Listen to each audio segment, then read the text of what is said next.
play. Here's the decision.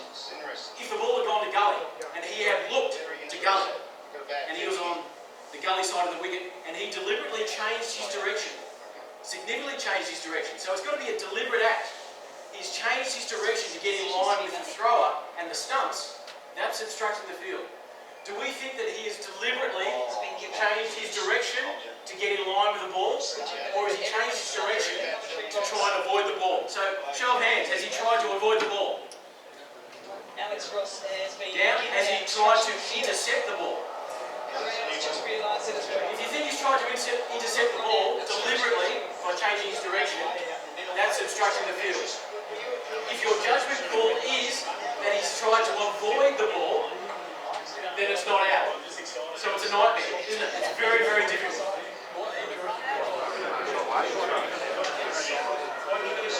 The MCC ticked off on both. There's no right and wrong answer. No, you had all your questions. You've had all your statements. What in my judgment, I consider that the batsman is attempting to distract the keeper or the fielder. By word or action, distract the fielding side. That is obstructing the field. So if he runs up to the keeper and yells at him or runs at him in such a manner to make him not take the ball, or runs through him so he can't take the ball, absolutely obstructing the field. Deliberate act to obstruct the run out or the ball in play. See that he ran to make sure the keeper would get it. Absolutely, it's a judgment call. It's a judgment call. I haven't seen it. My opinion is that he was trying to avoid the ball, and that he was not deliberately trying to intercept the ball. And I can see both sides. The MCC's ticked off on both. So, you know, again, but there is a difference. It's a judgment call. If he was running down the middle of the wicket, he would be out if he didn't change his direction. So there is a difference. Question? If you're sort of towards the end of an innings and you've got a gun striker, and you set the ball in the air and the runner obstructs the field to keep his mate in, right? Obstructing the field is obstructing the field. Yeah, but who goes out? The striker would be unless it's a no ball. If it's a no ball, then the non-striker's out. Easy. Next. Didn't get that, did you? So if it's no ball, then the striker can't be out. Cool. Say it's a legitimate ball and the non-striker deliberately obstructs the field and keeps the striker from going out. The striker's out. The striker is out. Obstructing the field. So that's the difference. If it's no ball or not a no ball, that's how I remember it. Striker or non-striker. So look it up. It's easier to remember it. Go and read it, and then try and find examples.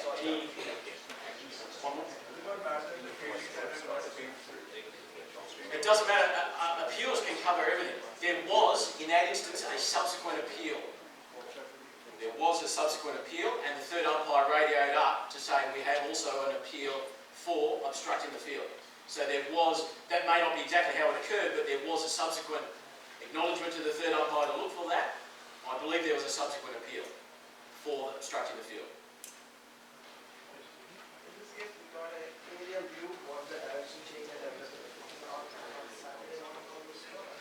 Exactly. If you don't know it, you don't see it, it's not out.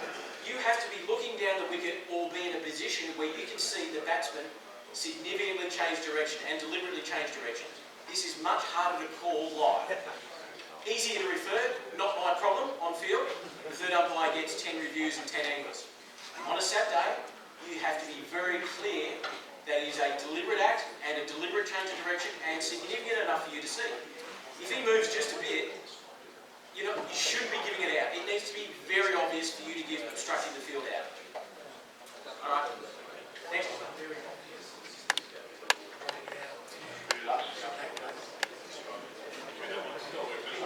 We're done. Next.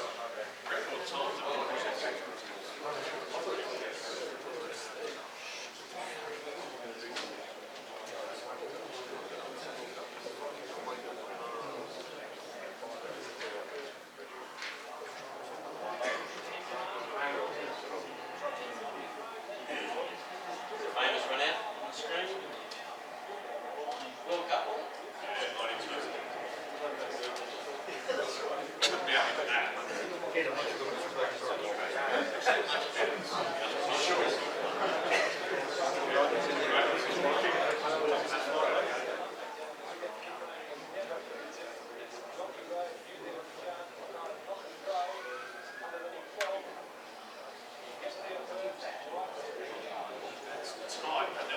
it is. Fair noise.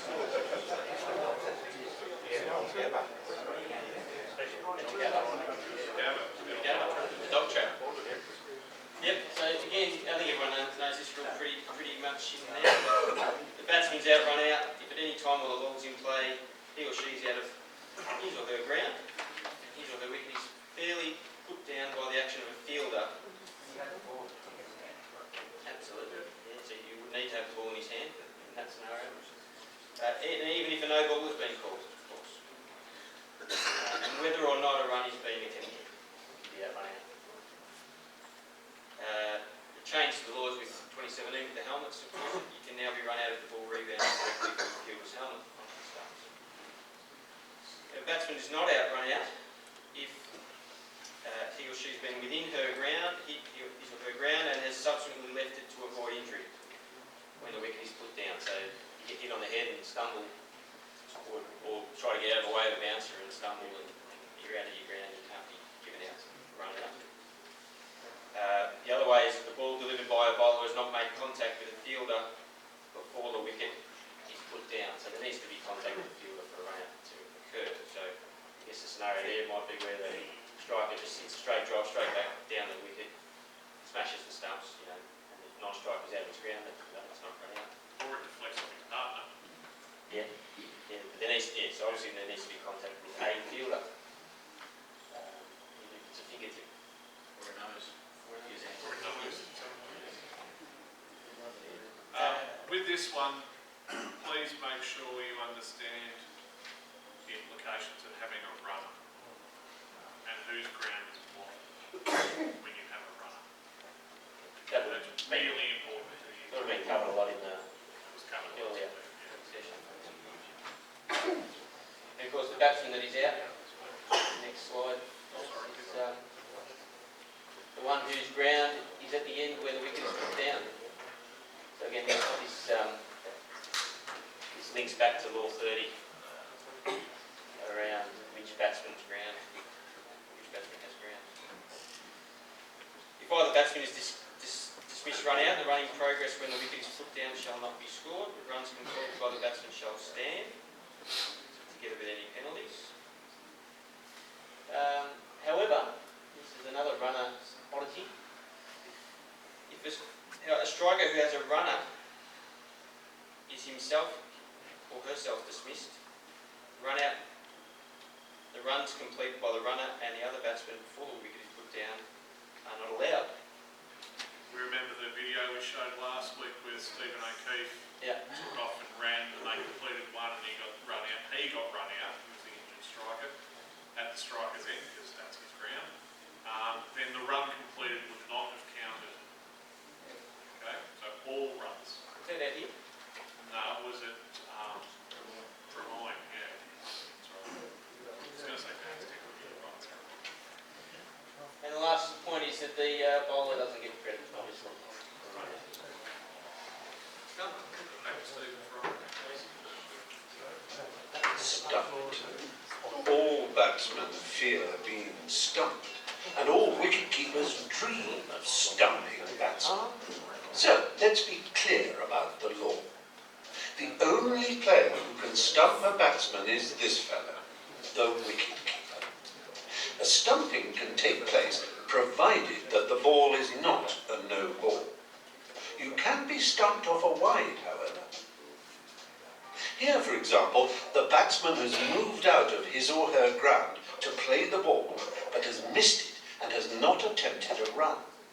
The wicket is fairly put down by the wicket-keeper without the intervention of another fielder. When all these conditions are met, the batsman will find that he or she has indeed been stumped. It's also okay for the ball to rebound onto the stumps of any part of the wicket-keeper, including his or her protective equipment or helmet. If it is a no ball, the batsman will not be out-stumped and is also protected from being run out as long as he or she is not attempting a run. Don't be stumped about stumping. Get a copy of the blue. Any questions? I think Mr. Fry has summarised the notes eloquently and perfectly. Be mindful of the keeper's position with their gloves, particularly if they're charging, batter's charging down and it makes no contact with them. Keeper cannot come in front of the stumps because that would make it a No ball. So where is in front of the stumps? Thanks to Johnny Ward, Jeff and I, we know exactly where in front of the stumps is. Where is in front of the stumps? The back plane of the stumps. The back plane. not holding behind. So anything behind the back plane of the stumps. Not the line, not halfway, not in front. Done? Helmets are in play. You can headbutt the ball onto the stumps. No problems. If it lodges in the grill, just headbutt the stumps. You want to bring up Blue Mooners? Here we go.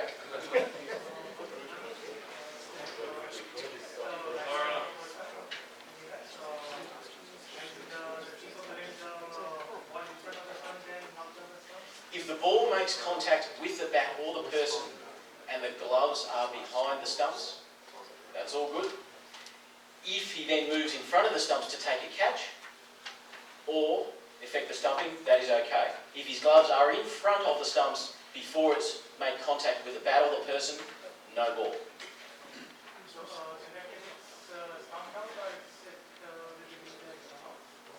If he's not attempting a run. So the only determination there is if he's attempting a run for stumps, not whether he's made contact with the ball. Next. Right, I had to go searching to find this one, but here's a timed out scenario. Hopefully.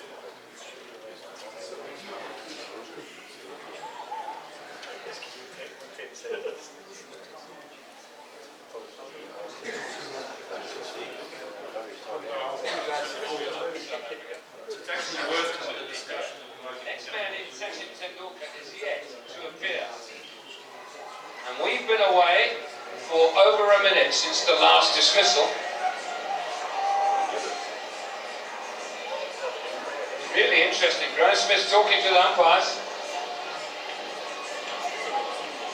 Where's Sachin Tendulkar? Could we have a bit of history going down here?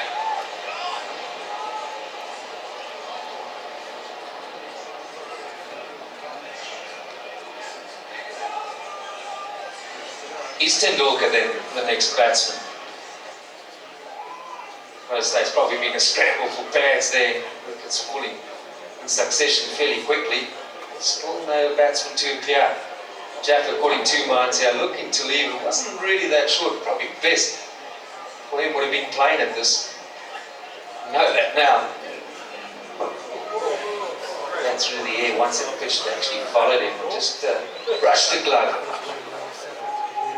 Still no sign of the next batsman. We're going to see a timeout here, Darryl. We're going to see a timeout. The first time that I've ever been involved in anything like this. In 40 years involvement in the game. It's remarkable. What's happening? How long's he got from the rule now? How long? 3 minutes. Two batsmen. Do what? To just enter the field of play or? Take guard. Take guard.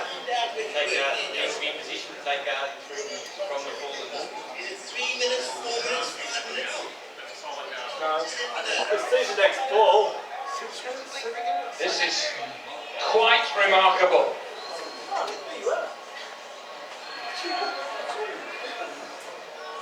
I think we've hit it already. Whoever appears here will be timed out. So the best thing to do now is send number 11 down the steps, isn't it? Quite right.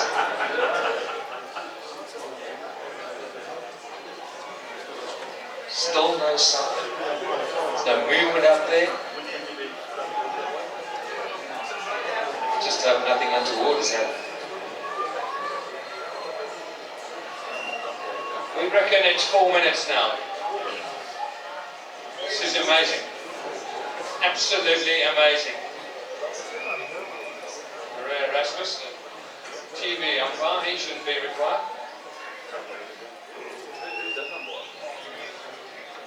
There's someone has appeared up top. Doesn't look like Tendulkar. 3 cent. You can imagine there must have been a massive scramble for pads and someone wasn't ready on time. So someone's got to still follow 3 cent though. Who's that going to be?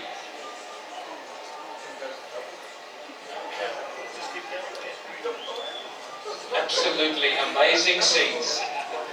I've never ever been involved in anything like this, or been witness to anything like this, I should say.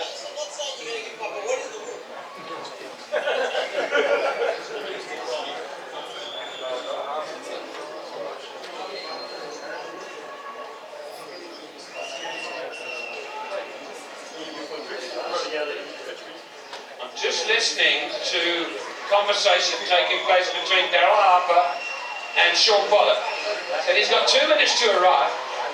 And if he doesn't arrive in that time, when he does arrive, if he's got a good explanation, it's okay. So if you appeal now, I'm not going to give him out. But it's got to be a really good explanation. Now here he comes. And it certainly isn't Tendulkar who it should be.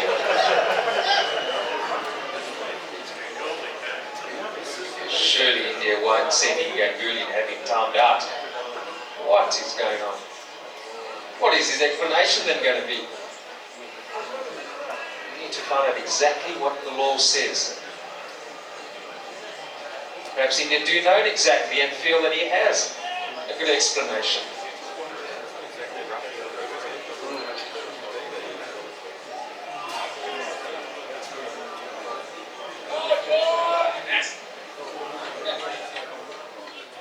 Okay, so an appeal has not taken place yet. Umpires are in position. Nobody's...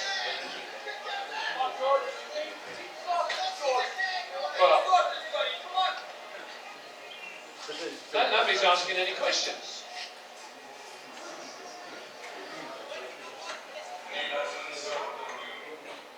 No one's appealing. And no one's asking any questions. Except... So if they don't appeal, now, rather than run the extra minute on this, the backstory behind this was Tendulkar was going to come out, but he was informed he had unserved penalty time and wasn't allowed to, and Ganguly wasn't ready. So that's how that came down. So 6.5 minutes, plus the minute or so that already made 7.5 minutes. And if there was an appeal, they still weren't going to give it out. You have to think fairly carefully about how you're going to give time now. Okay. What would you like to see happen on a Saturday for these guys? What's your preference? You've got to be having the conversation. Probably, if it's going that long, you're heading off to find out what's going on. You're heading to the room and saying, is somebody come at some stage? Probably like that, but... I think the time will be coming into it as well. If you wait a day, you might have bolted in the motors and then you might be just trying to end the game. Correct. Jason, Yes. even if Ganguly was meant to follow Tendulkar and he wasn't ready for whatever reason, it doesn't have to be him that comes in. No, it doesn't. That's what I'm saying. Group 3 stands in group number 11. And I find it hard to believe they've only got one batsman padded up. They were 2 for 6, so it looks like they lost 2. You're right. What's the reason they said again that The reason was Tendulkar had left the field at the end when they were bowling, and he had unserved penalty time, so he was not allowed to come out and bat until his penalty time was... I think probably poor management by the Indian team in that circumstance, but be that as it may, they probably weren't expecting to be 2 for 6 on 2 overs either.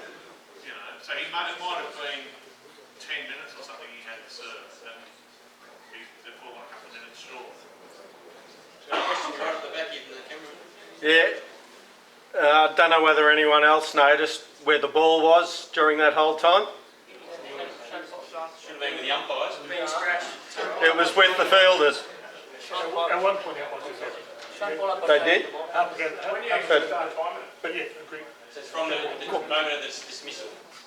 Yep. So you've got a time in, every time someone goes out, you've You want to have Yep. a rough estimate, yeah?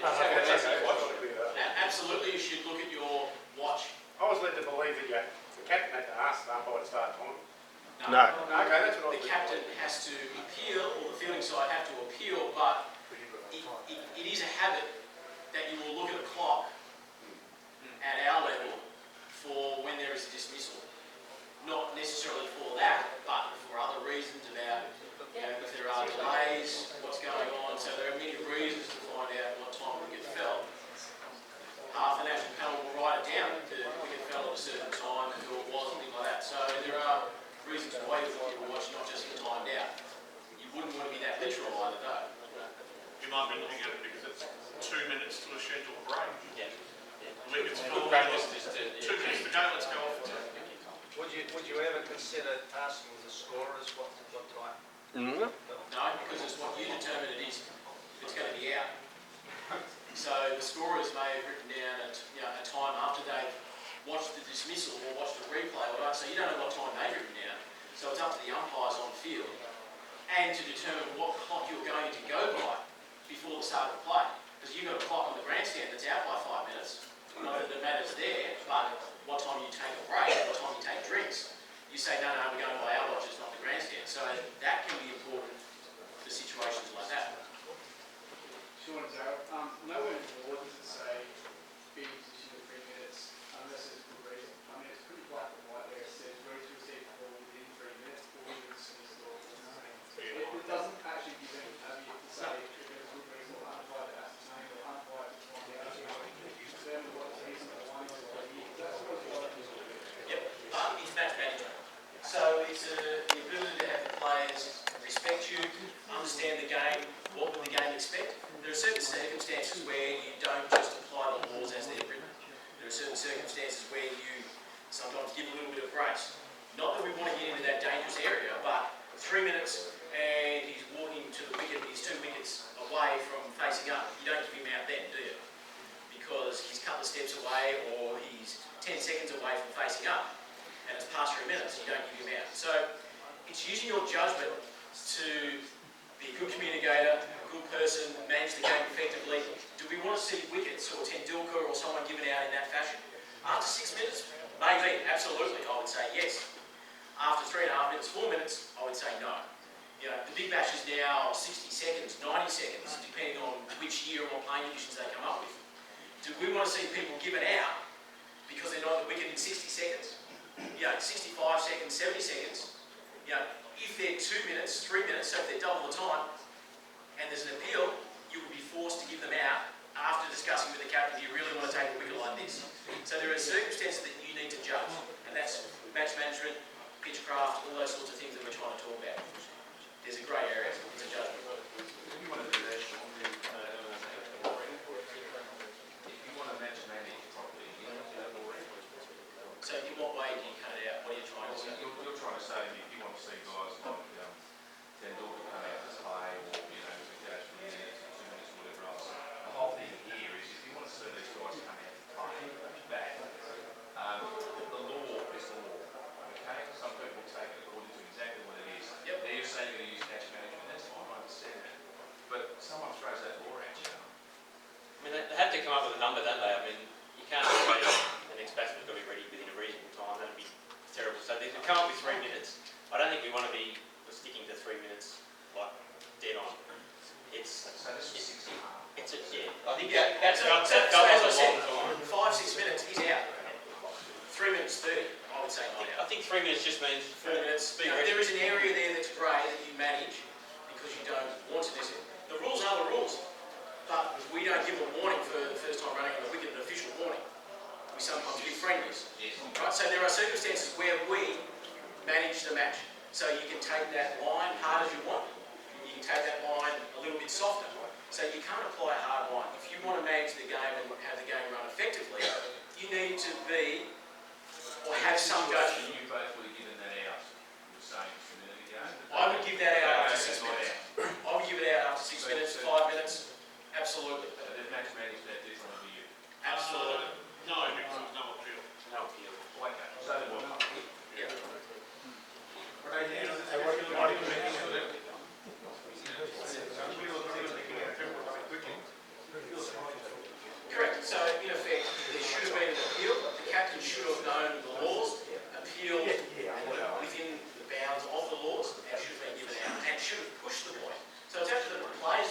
laws effectively to say, we are making a genuine appeal, we want you to be given out, and then to discuss it, if Daryl Harper wanted to argue the case, discuss it in such a way that, hang on, I'm taking this to the match referee, he's well past. You need I to think be out, that's and an I'm example enforcing the appeal. of players having total disregard for the laws because they just didn't, like I said, they didn't make an effort. They didn't seem to care. So in that situation, that's where you would filling it out. Sean, in that example too, Harper was on the radio and he may have been supplied with a reason for the delay by someone upstairs. And then, so 7 minutes in that situation may not have been excessive. Correct. For us on a Saturday, it certainly would be. Absolutely. If there's a wholly acceptable reason, you can take that into consideration. So in that case, the law is not the law. You know, wholly acceptable reason for being off the field, serving penalty time, whether he's been timed out. Again, match management, managing the players, what does the game expect? Unfortunately, there are grey areas, even though the law is written to 3 minutes. But I'm saying use your judgment. Don't just be that umpire who waits the 12 overs for the player who's come back on the field to give him 5 penalty runs. That's the example I'm trying to set. Or have you be a better person, match manager, communicator, use that judgment. Although there are rules, got to use your assessment in that case. Well, we know the players don't know the rules in many circumstances. In some rules they do. If they appeal for something else, yet you give it out for another reason. So we know that it's there. Again, it's match management, understanding why they're appealing, how they appeal, whether they know the law or not, whether you continue into the break to get a result. You tell the players that if you have to ask for time to be extended to get an outright result. So there are times when you manage the match in such a way to the benefit of the players, to the benefit of the game. You know, 3 minutes hard and fast in this area, I wouldn't be advising. Well, I absolutely agree with the spirit of what you said. The law is quite black and white in terms of what it says within 3 minutes. I absolutely agree with the spirit of what you said and how we go about managing it. But the law is not right. Cricket laws are black and white though. You know, they're all black and white. Malcolm, but Malcolm's not taking into account law 16.3. If you read there, you have to adopt the procedure in 16.3, which is you will go and find out is there a reason. That's extended delay. Yeah. I think that if it goes well beyond. Yeah. But he's saying there's no reason. There is. It says there. You must go and find out. You could use that as a reason to actually. Well, you would anyway. There are times when you are hard and fast with the rules. There are times when you are not. Unfortunately, there is some grey areas, and that's where umpires use their match management, their skill to manage the game. It's not always going to be the case. And in this case, if there was somebody, the next batsman in has got a delay, or sorry, it's under a restriction, you're probably going to find out from other players pretty quickly on Saturday, oh, but he's still got 8 minutes to serve, he can't come out of that, And as an umpire, you're probably going to say, well, you better send the next batsman in quickly. Yep. Isn't it? Yep. I see that law as a deterrent. That's right. It's to keep the game going. That's right. Because if there's rain coming, they'll just come out very slow. I had it in South Africa where the fielding side were deliberately taking time to set the field or in a huddle to delay time so that the opposition couldn't get a result. So there's the 5-run penalty, there's the warnings, all this. So the rule, I believe, as Ross is saying, is a deterrent. So understanding the rules, understanding why they're there can help. But I would go in match management. If he's on the field and he's walking to the wicket and it's past 3 minutes and you give him out, who's going to be the bad guys? Now, I know that's how we should look at it, but, you know, we're there to play cricket sometimes, not to necessarily apply the laws to the minute detail. So that's up to you to judge. If you want to be an umpire to assess the rules and apply them to that fine of detail, in this instance, be my guest. We're just trying to give you advice, different ways to look at it, understand the other ways to manage it, to have an effective. We're there for the game of cricket, not to be umpires. They don't come and watch the umpires. Maybe later. They don't come and want to understand the rules. They want to see entertainment. Sure, do we understand why the FCC wrote this? Ask Simon Torford. I don't understand why they wrote it. We can only assume with all of the laws why they wrote it because of a previous example that they tried to delay the game or take an advantage. And so they put a guide in place. Now,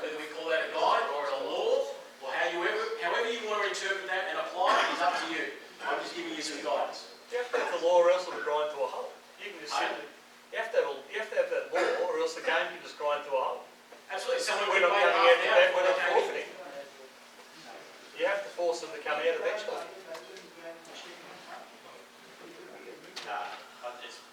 If you want, I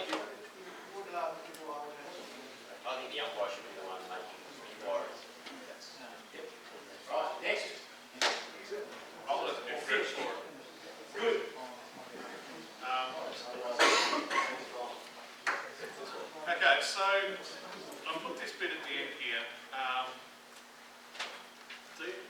Arlene in Brisbane in the Ashes test of 2010-11 had about a dozen line ball decisions. This is a compilation of them. He got every single one of them correct. Now, there are degrees of getting them correct, including one that I don't ever want anybody to ever use when talking about giving something not out is less than half the ball is hitting the stumps. Okay, so that's not, which has now become the umpire's call. It's an extraordinary performance under the pressure of an Ashes test. So, some of these you look at and you think, that's real close. But have a look at it. It's worth the watch.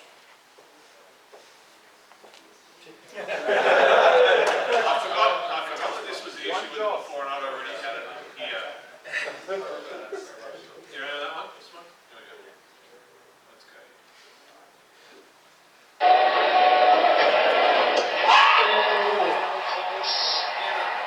Still was convinced it was a huge appeal. Perhaps it looked a little leg side. Who's giving that person? No one. Now I told you we got them all right. If I didn't tell you we got them all right, who's giving that? Okay, be brave because you're not wrong if you give that. Alright? You're not wrong. He's sliding for me. It's a good show. You might give it a little while, but first up, Ollie, we'll have a look. I think this is just sliding down, but we'll find out.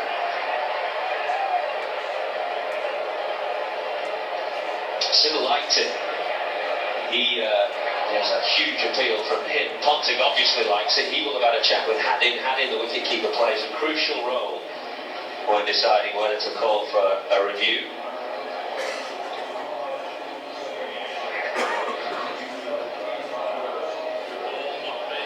So it's legal, move on. Virtual I will have a decision here.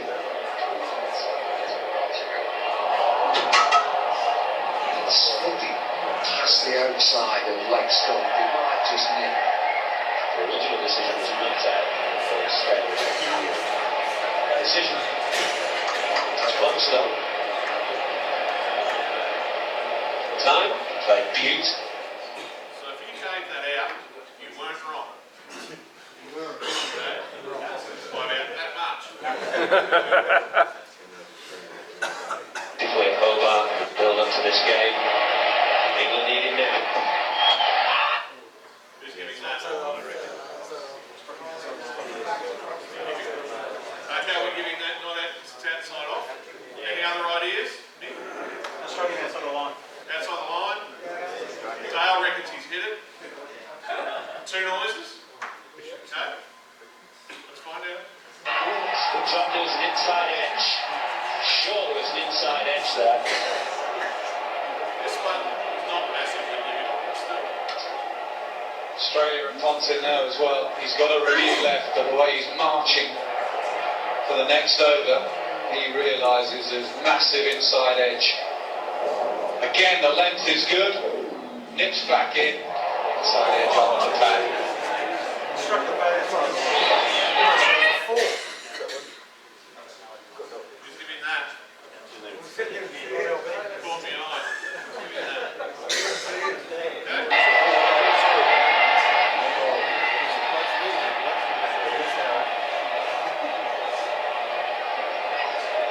Not out as the verdicts, but Katic's short leg is gone straight away down towards the steps, and to his captain, Ricky Ponting, suggests that he thinks he's, he thinks that, very obviously thinks that there's bat involved here.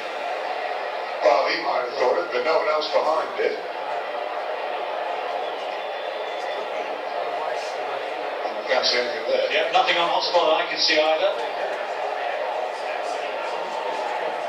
I mean, if there was some sort of noise, some sort of feather as it went past, and Kasic is the man closest, but he can't see the line, he can't see anything there in terms of the edge, he can just go on sound alone pretty much. But that's slightly the wrong order, should have just checked for the no ball first. Here's a very, very slow motion replay, super slow mo replay, which will prove absolutely